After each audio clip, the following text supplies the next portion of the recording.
So, Mark, did you see that picture that says Vegas as Vegas gets? Elvis driving the scooter down by Horseshoe. Thanks to LDs for sending this over. Great times in Sin City. I just want to know, where's the rest of the scooter gang at? You can't be a solo scooterer in Vegas. Yeah, we had the parachuting Elvi. Now we need the scooter gang of Elvi going around town. Do you think he took it down an escalator? What kind of noise would we make as it go, hunka, hunka, hunka, hunka, hunka? What? Save the Gate failed. Last week, they had their last hurrah. They took out all the games. The dancing dealers are gone. Derek Stevens was on hand to celebrate with everybody. I've seen some pictures this week that some electronic games are going in, but we don't have the big reveal or party. He's promising something special coming later this week for it, but you didn't save the gate. I did not, and you didn't save the thing when we did save the gate last week. Yeah, we talked about it on the show. Well, we forgot to put it in the show. Then we recorded a separate thing for it. Then I forgot to put it in the show because it was separate. And here we are talking about it this week. Yes, it was funny because we realized on Patreon that we didn't do it when we were doing the Patreon. It was sad to see. I'm glad that they kind of made a thing about it and had some fun, and they did it. I don't know if I could have been there because I would have been so depressed. Like, oh, that's our last hand. We'll have to see like what really comes of it. Hopefully, it's not just some digital gaming and that's it. Hopefully, Derek does something a little bit more unique because that was really the draw of the area. Even if you weren't playing at the tables, it made the area more fun, and I don't know why I would go in there anymore at this point. Yeah, we'll see. John Mahaffey was there playing blackjack for like the last 5 hours. It seemed like the vibe in there on that last night was really good. A lot of people who love downtown Vegas love that casino. So we'll see. Is it just going to be electronic table games? Something else? We'll learn about it. But the Golden Gate will be changed forever, or maybe not, because he can always change his mind. Yeah, bring it back. Let's do that. Well, let's move over to Wynn for something that hopefully they never bring back. According to Vital Vegas, 000 roulette is now gone at Wynn for all bet levels. They're just going to the normal 00 roulette, or I'm imagining they have European roulette in the high limit there, but no 000. I think this is the first strip casino to take it away, so that's good news. Yeah, I think that's pretty interesting because I wouldn't think, we always talk about how most people probably don't really pay attention. So you would think that they're getting just as much play on that table as they do a 00, but maybe that's not what they're seeing. And maybe they are losing a lot of people, or they have two tables open and everybody's at the 00. So it's kind of worthless paying somebody to stand there when you could draw in more business. So that's fun to see. And then it's just funny that Wynn, who we always talk about being the best in Vegas, is taking away a bad item just as Rio is rolling out the worst bet in roulette. Yeah, I mean, the birthday bet, another shot at the birthday bet.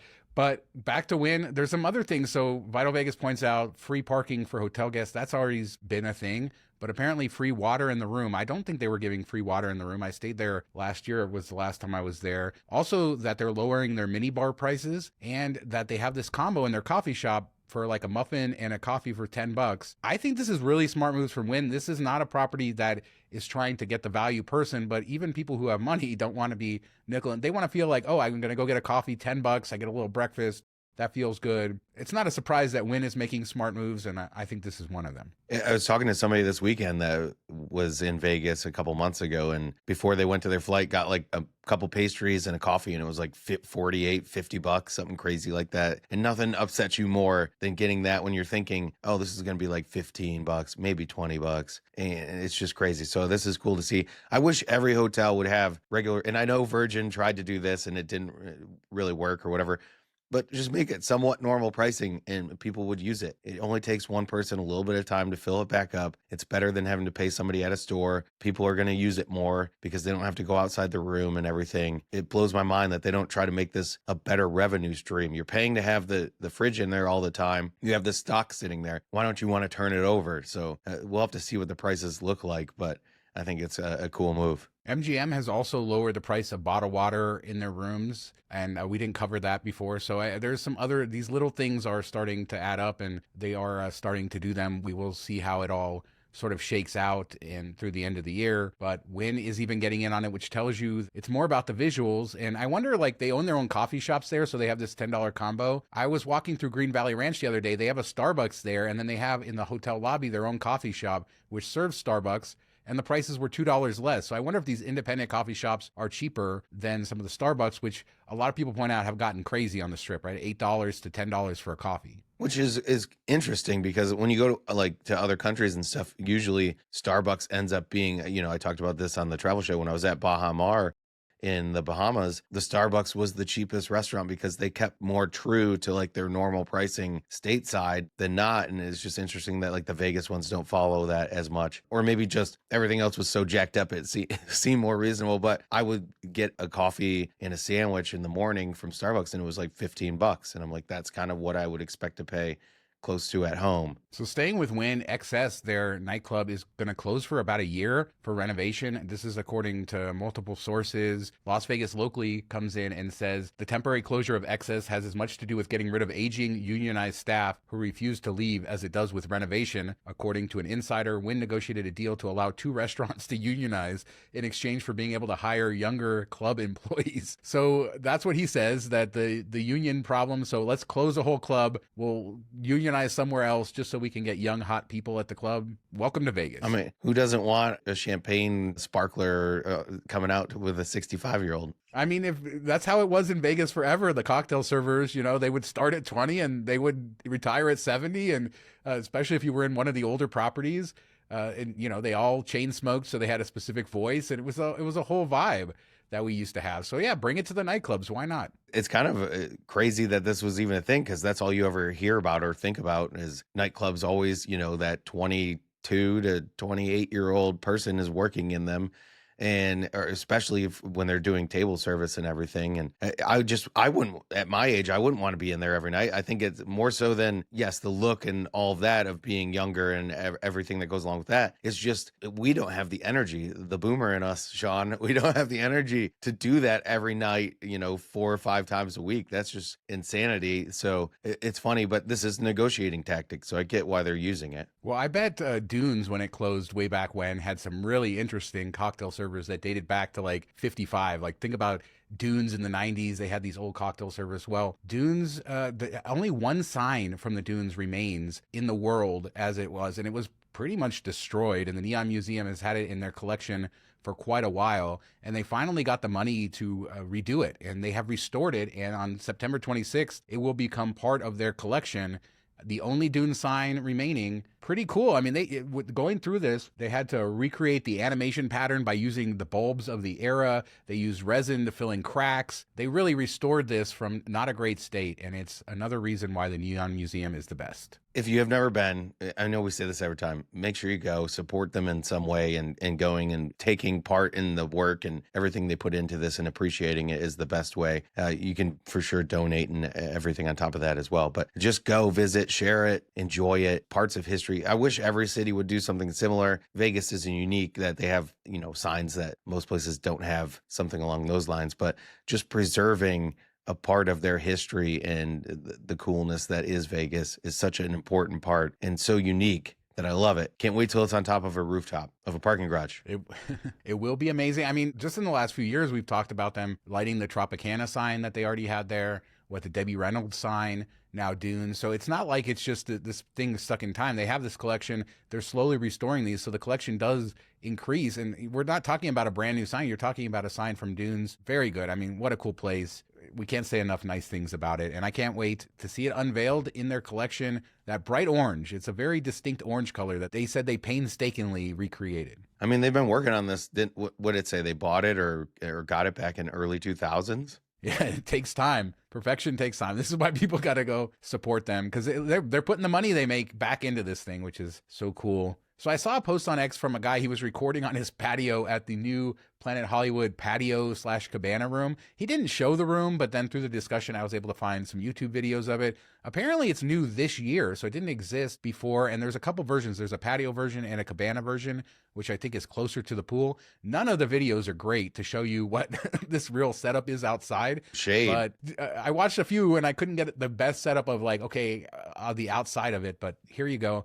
We love these types of rooms with the outdoor space. We talked about the one at the Venetian recently. Good on. It's just a regular room. It looks like outside of that. Yeah, I think the patio rooms that you don't have a view of the pool and stuff, which I don't know if that's really worth the premium. It's still nice to have outdoor space And yes, you can access it coming back from the pool, so you don't have to go inside and work your way around there. But I would shoot for the cabana room if it's not a massive upgrade. And that's what I really liked about the link, because you're like in the area of the pool. You're involved in it all. You can hear the music. You had a little flag there that you could flip up and they would come over and do drink service for you. So I think that is the really cool experience. I'd love an outdoor area just to hang out, but it just doesn't feel as immersive. So if you can get the cabana room, but I'm shocked that this is new this year. Like, it's on the 6th floor. The pool deck was huge. They had the space. The rooms were right there. You think that this would have been done a while ago. Yeah, if anybody out there has the story of this, of how this came to, I mean, it seems like it came out of nowhere. Maybe it didn't, and it just wasn't on our radar as far as why they did this now and what's going on. Share it with us. We'd love to share it with everybody out there. As a reminder, we have our Patreon. $5 a month gets you access to our weekly after show.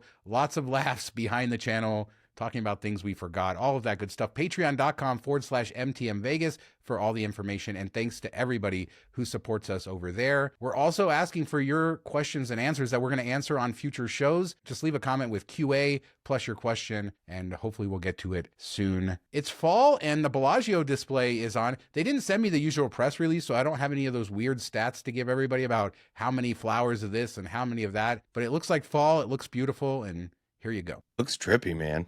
What exactly tripped you out? I don't know. It just looks like somebody that ate some things, and then you walk through this. It feels like you fell into like Alice in Wonderland in the fall. It's beautiful. It's gorgeous. It's just, it feels kind of trippy. It is funny how often that Alice in Wonderland aesthetic, so many of those displays feel like Alice in Wonderland for one reason or the other. Maybe it's because they're over the top in the gardens and stuff, but it is beautiful. This one doesn't last quite as long, because then you'll get the Christmas one. I think this is one of the shorter ones. Go ahead and see it while you can, and always fun that they do that. What was it, a month or two ago? We talked about Poker Palace. That was the latest casino in Las Vegas announced to close, and I drove by there. I showed you guys some video of the outside. We talked about the $4, $3.99 all-you-can-eat spaghetti, and Poker Palace is still closing, but we found out why. They're actually being bought, and it's going to be renovated by this company, Truckee Gaming, which owns a lot of smaller casinos up in northern Nevada, and they say that they are going to install new slots, new gaming systems, a redesigned bar, an expanded restaurant and kitchen space. They're going to modernize the restrooms and then fix the exterior and interior theming. The place has very distinct exterior theming for sure. But I didn't realize the history of this place. This was most interesting. The Coleman family has owned Poker Palace since the beginning. Mickey Coleman was 31 when he opened it. His wife was 22, and they've been running it ever since. So maybe time to retire, I suppose. But I did not know that at all. I never heard of them. Just shows how much easier it was to break into the business back in the day, or how you could start small and grow it up, because I couldn't imagine a 22-year-old and a 31-year-old opening up a casino in Vegas now, even a smaller local casino. It's just crazy. Would they even get the approval for it, much less get the money backing to do it? So that's such a cool history. And I'm glad that we found this. All that anybody cares about, though, is the spaghetti going to stay? Yeah, they better keep the spaghetti. And for people who are confused about this, the reason it was announced for the closure was the sale wasn't final, and they didn't want to disclose that, but they had to disclose they were going to be laying people off. So they just announced the casino was closing, and now we know that it was sold, and this was always going to happen. So it wasn't like at the last minute they came in and saved it. It was always sort of supposed to be that way. It's just they weren't releasing that information till now. So instead of a closed casino, we're getting a renovated casino, and that's good news. Yeah, I think, we get to keep this going. We get the history of it to continue on, and something that's been a part of Vegas for a very long time, and I'm excited for it. Keep the Poker Palace theming. Come on, the outside is distinct. It's unique. It is going to close for like a year or so, so they got all kinds of fun things to do over there. And speaking of fun, $5 domestic beers at Caesars, Mark. Here's another deal that should get people excited. I first saw this from Jeremy Ross on Twitter, but Caesars is advertising it all over their social accounts as well. It says domestics. On some videos, it says Coors Light, Michelob Ultra, Bud Light, Miller Lite, but then it says domestic, and there's different drafts. So I imagine there might be more of a selection within that. But $5 at most of the casino bars. Jeremy Ross says usually $11. Yeah, and I think it's 16-ounce draft or a bottle for the $5. So that's cool. So draft, you get a little bit more if you go that route, or you can just stick $10 in the machine and get your beer for free, hopefully. But no, it's good to see some more deals come back. Not quite as good as Durango, which understandable. The Durango's not on the strip, but $3 just sounds way better. I will say something to Caesars with your social marketing. Durango did these videos and Station Casinos did these videos at all their properties, filming the bartenders talking about the drink specials. And Caesars did exactly the same thing a week later with this horseshoe video. They didn't know how to turn the bottles out so you could see what the heck they were. Did you notice that? Well, they were just like, Durango did it, so let's do it. So they didn't have, I don't know. But they're just setting bottles down and half of them are faced towards the bartender. If you drink them, you know what they are. But some people are like, oh, what's that one? I don't know what that is. Yeah, and then the one he says the specific brands, but then other bars, when he goes up to them, it says, domestic beer. And then they have different, that's what I was confused about. I don't know if there's a specific list. And then this was released on Horseshoe's social media, but then I went to Link's social media and they don't have a video talking about Link because it's at both properties. I don't know, but it's a good deal. Clean up your mess, Caesars. Well, let's close with this, Mark. You start the summer and you're one of the first properties to come out and say, it's going to be a slow summer. We're going to do something better for you. We are going to give you free parking. And they did say for the summer only, Resorts World, and now they have taken it away. This is the double-edged sword, right? Because you get all that credit when you come out and say this, and you're the first ones to do it. But inevitably, you have to take it away, and that's exactly what they've done. $21 to park now. Lucky number 21. Interesting number there. And they took away the gates, or they're putting in this stupid Metropolis system. It's the app-based system that other casinos have, which I think is a downgrade for that. But the good news for locals is you now get in with a local license for free, and there's no time limit there. And then everybody but the base limit on the rewards program also gets free parking. You can sign up through the app, like link your rewards account to the Metropolis app, all this crap, get free parking. I guess if you rent a car and you get a Nevada plate, there you go. Yeah, that is interesting. And most of the time you probably will get a Nevada plate. So we'll have to see how that plays out. But I'm glad locals get it. They're going to need locals to help prop up that casino for sure. It's such a barrier to entry. It's so far up the strip, and it's not like the most sexy or hot property that everybody wants to go to. So to charge people, if somebody like drove in from California and it was like, all right, let's just take our car up there instead of getting a Lyft or Uber or whatever, now they have to pay $21. I mean, I'm not going to do that. I don't want to spend $21 to go to a middling resort and, not buy much of anything else. So just seems stupid, bad for business. I don't know what they're thinking. You need people in there, one, to give it a vibe, and two, to fill out all those restaurants and everything else you have going on. So get people to come, and charging $21 is the opposite of that. Yeah, I mean, they're clearly in some boardroom, there's calculations saying, okay, how much are we losing because of this? How much are we gaining because of this? I will say that this went pretty wide, the coverage of them charging for parking. Again, maybe as wide as their free parking promotion in the first place. So I don't know if they're getting great benefit. A lot of people upset, a lot of articles written about it. And it's just sort of bringing back that same argument about Vegas value that everybody's been trying to combat while we're still in the middle of it. Their struggles, I don't quite know, but I'm glad that they gave Vegas locals some love. I think that the strip casinos need to understand that locals, not only are they a bigger market than ever before, the population here is huge. There's so many people that they could attract, but they probably need them during other times. And at least that's a good thing. Maybe more casinos will follow suit and give locals unlimited free parking. That would be great. I think it would change the habits of a lot of locals and the way they visit the strip. That makes a ton of sense. And that's what they should have been doing all along.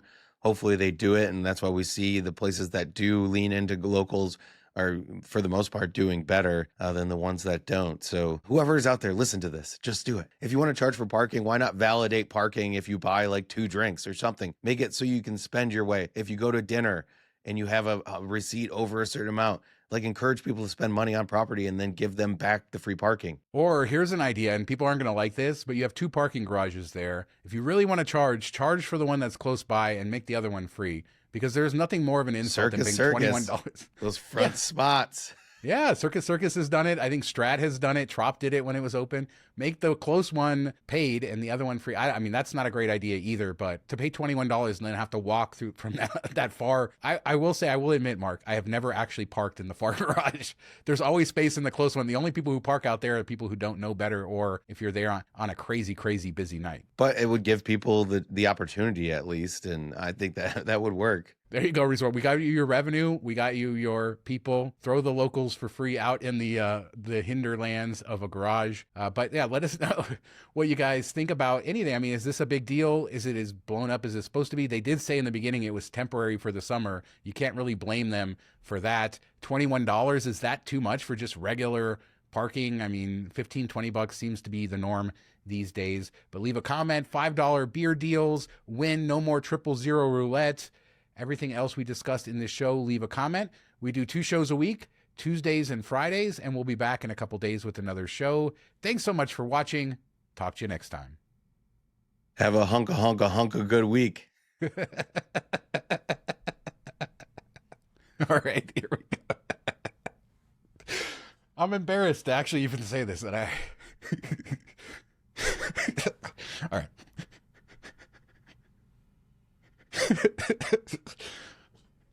It's not even that funny. That's what's so stupid about it. All right.